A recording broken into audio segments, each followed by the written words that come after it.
दोस्तों, सबसे पहले तो इस आयोजन के लिए अशोक जी और रजा फाउंडेशन को बहुत बहुत बधाई। जब मैंने ये सुना कि ऐसा आयोजन हो रहा है तो मुझे ये लगा कि ये बहुत सही और बहुत अच्छा वक्त है और हबीब साहब को याद किया जाना इस वक्त बहुत ज़रूरी है। और ख़ास तौर से जो हालात हैं उन हालात हबीब साहब की विरासत पर बात मैं शुरू ऐसी जगह से करूँगा जहाँ से आमतौर पर नहीं शुरू की जाती और वो है जामिया। हबीब साहब का जामिया के साथ जो संबंध रहा है वो इतना गहरा रहा है कि आप ये कह सकते हैं कि उनके बहुत विख्यात नाटक आगरा बाजार और जामिया, इसका इतना गहरा संबंध है कि जामिया के बहुत से टीचर्स उसमें उन्होंने भूमिका की है, अदा किया और बताया करते थे कि रिहर्सल कहाँ होते थे।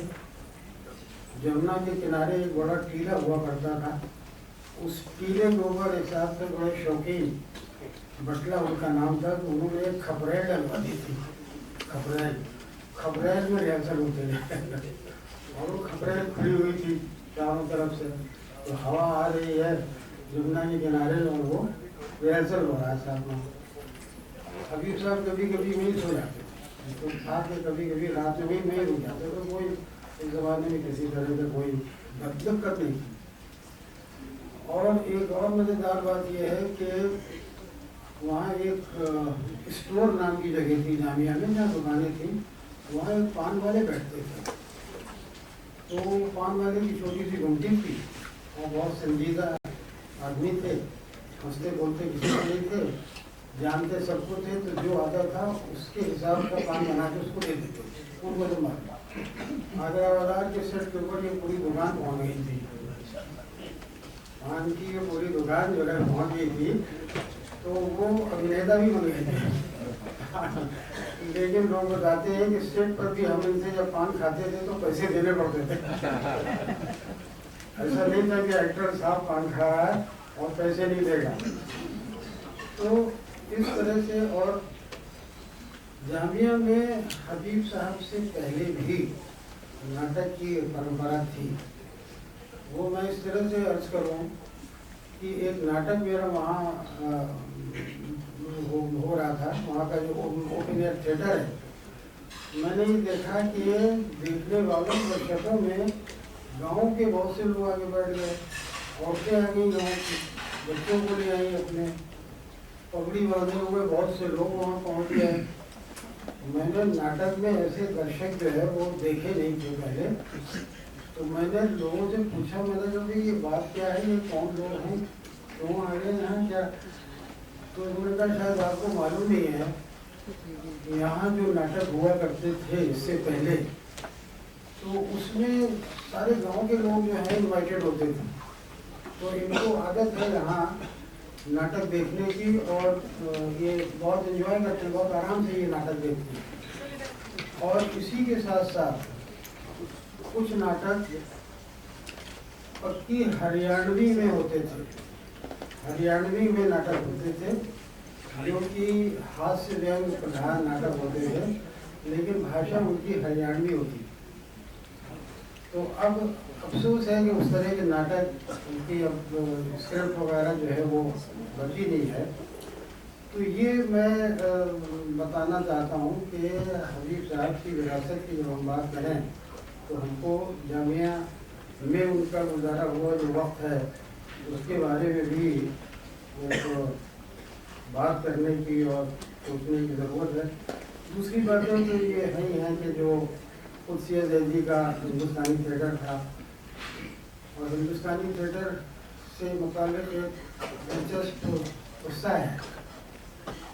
वो शकुंतला का शो कर रहे थे, उनके एक्टर्स ने मुझको बताया पुराने दिनों कि साहब उन्होंने प्रधानमंत्री जवाहरलाल नेहरू को बुलाया था नाटक देखने। तो पीएम सेक्रेटेरिएट से फ़ोन आया कि प्रधानमंत्री पूछ रहे हैं क्या वो अपने किसी मेहमान को भी ला सकते हैं। बड़ी हैरानी की बात थी। यहाँ से कहा हाँ हाँ क्यों नहीं, तो वो इजिप्ट के प्रेसिडेंट नासिर मेहमान थे जिनको वो लाने पूछ रहे कि मैं उनको ले आऊँ, बुलाया तो मुझे है आप लोगों ने। तो वो एक ऐसा युग था जिसको कि हम कह सकते हैं कि साहब कि जहाँ नाटक और कलाओं की। उसके बाद इस नाटक पर आते हैं, लाहौर वाले नाटक पर। जब मुझे ये पता चला कि हबीब साहब इसको कर रहे हैं तो मुझे बहुत ज़्यादा हैरानी हुई, क्योंकि हबीब साहब की शैली, हबीब साहब की रुचि, हबीब साहब का अंदाज, उनका पूरा रवैया इस तरह के नाटकों के लिए तो नहीं विख्यात था।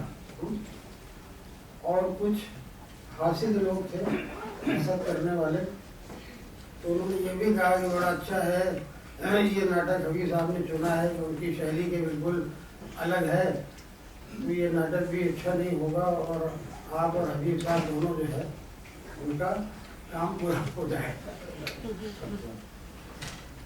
मैं था नहीं यहाँ, मैं बाहर था। जब आया लौट के हबीब साहब से मिला और बात होने लगी स्क्रिप्ट पर, बात होने लगी पाठ पर। हबीब साहब की सुझाव थे कि जो नाटक के बीच में जो शायरी डाली गई है, पात्र जो है शायरी करते हैं, उसको हम ऐसा करेंगे कि दो दृश्यों के बीच में कर देंगे। तो उनका कहना यह था कि जो एक दृश्य का भाव है वो पूरा होकर दूसरे दृश्य को देखने के भाव में आ जाएगा, तो ये दर्शकों के लिए अच्छा रहेगा। तो मैंने कहा बहुत अच्छा है। दूसरी बात थी नाटक के अंत को लेकर। नाटक का जो मेरा अंत है उसमें ये होता है कि मौलवी जो है उसकी हत्या हो जाती है और मौलवी की हत्या पर नाटक खत्म होता है। उधर जो है वो माई मर चुकी है, माई का देहांत हो गया। तो इन्होंने कहा कि दोनों की जो जनाजे हैं उसको हम मंच पर साथ साथ लाएं। अरे मैं हबीब साहब ये तो बड़ा गड़बड़ हो जाएगा, ये तो बड़ा मेलोड्रामेटिक बन जाएगा। कहने नहीं नहीं आप देखिएगा, ऐसा बिल्कुल नहीं होगा, मैं कुछ ऐसा करूँगा इंतजाम कि वो ना हो बिल्कुल। और अच्छा अब होता क्या है कि आप जानते हैं कि लिखने वाला जो है उसको मंच का आइडिया तो होता लेकिन ज़्यादा नहीं होता, वो तो अपना लिख दिया उसने। लेकिन जब ये सीन किया गया तो पूरा हाल खड़ा हो गया। इतने प्रभावशाली ढंग से लाइटिंग की गई और इतनी प्रभावशाली ढंग से जो है वो आवाज़ों का संचालन किया गया कि वो एक बहुत प्रभावशाली अंत उसका बना।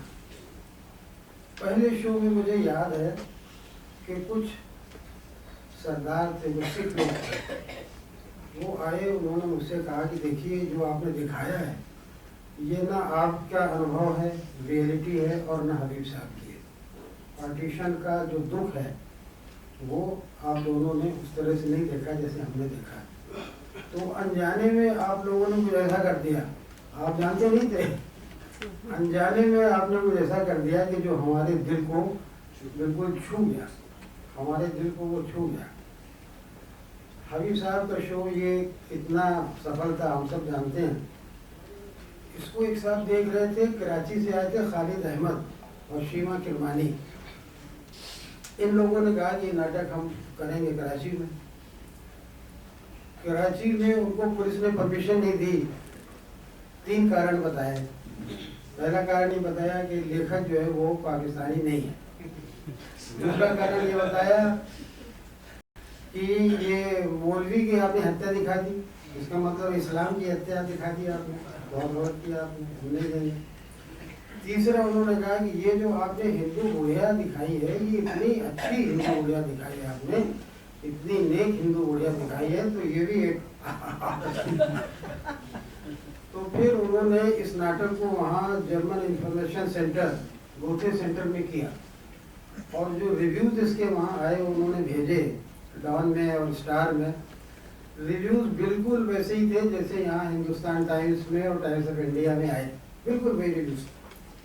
एक अखबार ने लिखा था कि ये तो नाटक रिलीजियस टॉलरेंस के ऊपर बात करता है जिसकी पाकिस्तान को सबसे ज़्यादा ज़रूरत है। ये उनका रिव्यू एक तरफ। इस नाटक को देखने मतलब मैं तो जा नहीं पाया था, मैंने तो देखा नहीं था, लेकिन ये है कि कराची में सिर्फ इसीलिए हो पाया कि हबीब साहब ने इसको जिस खूबसूरती से किया उसने लोगों को बहुत प्रभावित किया, बहुत प्रभावित किया। और नाटक के पूरे मर्म को जो समझने की बात होती है, नाटक के जो पूरे डिस्कोर्सेस चल रहे हैं, अंडर करंट चल रहे हैं। अच्छा, ये नाटक कोई वोकल किस्म का जैसे एजिटेशन वाला है, आंदोलन करता, इस तरह का नाटक ये है नहीं, इस तरह का नाटक है नहीं। कुछ निर्देशकों ने इसको ऐसा करने की कोशिश की थी लेकिन वो सफल नहीं हो पाया। मतलब इसको आप उग्र नहीं बना सकते इस नाटक को, ये अंडर करंट चलता है। पार्टीशन है लेकिन पार्टीशन की छाया आपको दिखाई देती है, आप पार्टीशन का विरोध में आपका मन बनता है, लेकिन नाटक कहीं नहीं कहता पार्टीशन के बारे में, कोई कमेंट नहीं करता नाटक। तो इस तरह से उस अंडर करंट को समझने का काम। दूसरा ये है कि जो इस नाटक का एक विभिन्न डिस्कोर्स है, हबीब साहब ने उसको बहुत अच्छी तरह समझा कि महिलाएं जो हैं नाटक में, उन्हीं का बड़ा पॉजिटिव रोल है, वही पॉजिटिव रोल है। और एक एक संवाद को समझ करके उनके पात्र उनके इस तरह से बोलते थे कि उसका पूरा प्रभाव जाता था। जैसे कि एक प्रसंग है कि बच्ची जो है नाटक में, वो अपनी माँ से कहती है कि हाँ और माई, अगर दिवाली एक साथ इस घर में मना रहे हैं तो हिंदुस्तान में हिंदू और मुसलमान एक साथ क्यों नहीं रह सकते थे? तो माँ कहती है कि रह सकते क्या, रहते आए थे बरसों से। तो लड़की कहती है कि पाकिस्तान क्यों बना? तो माँ कहती है कि अपने अब्बा से पूछना। बड़े बड़े फैसले ये आदमी लोग ले लेते हैं, हमसे पूछा भी नहीं जाता, हमसे कोई पूछता भी नहीं कि पाकिस्तान बनना चाहिए कि नहीं, अपने अब्बा से ये बात जाके पूछो।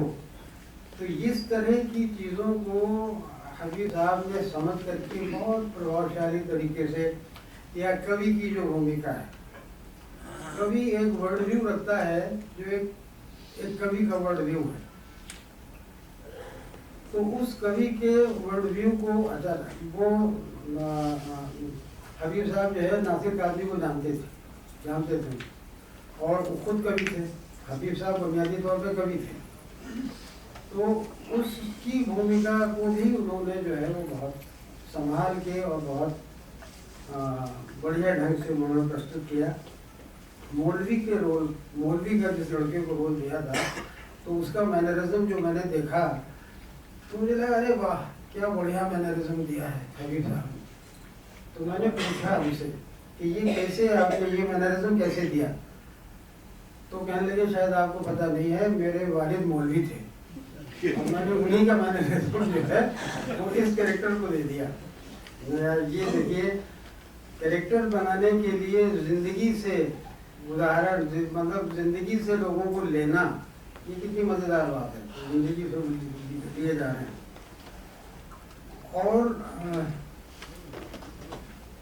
इस तरह से ये नाटक जो है वो हबीब साहब के शो की वजह से मतलब हिंदी से भी आगे निकल गया। इसके कन्नड़ में वो आई, कन्नड़ के लोगों ने मुझसे कहा कि देखिए अगर हम ये नाम रखेंगे ना कि जिस लाहौर ने देखा वो जमी नहीं, तो कन्नड़ में कोई नहीं समझेगा, कन्नड़ में इसको कोई नहीं समझेगा, तो हम कन्नड़ में इसका नाम रखते हैं रावी किनारे।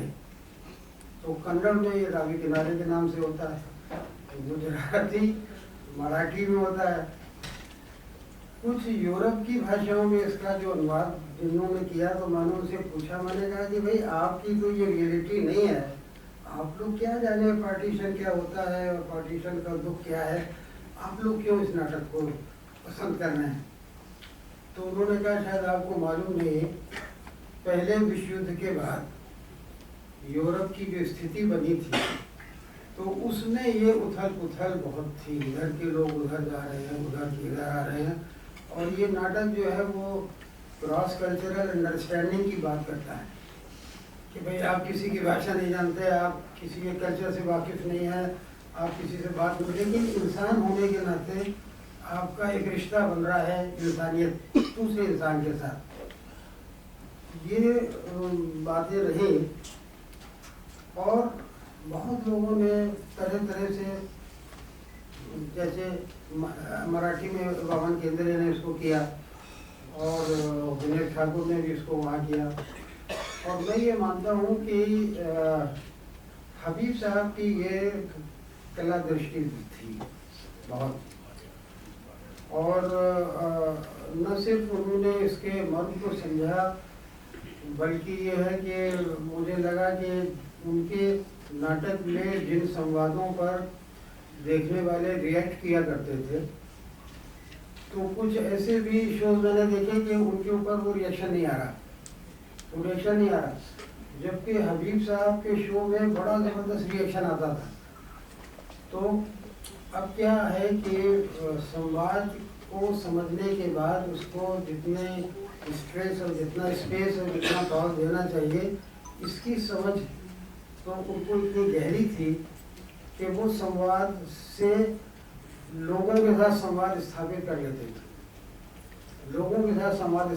लेते थे, और इस तरह से वो नाटक जो है उसकी उसकी उसकी फीलिंग है उभर करके सामने आती थी।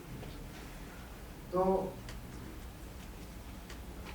अब ज़्यादा मैं नहीं बोलूँगा क्योंकि बहुत और भी हमारे मित्र हैं और बोलूँ, तो अंत में मैं ये कहना चाहूँगा कि हबीब साहब निर्देशक नहीं, एक जादूगर थे, और हर आदमी जादूगर नहीं होता है,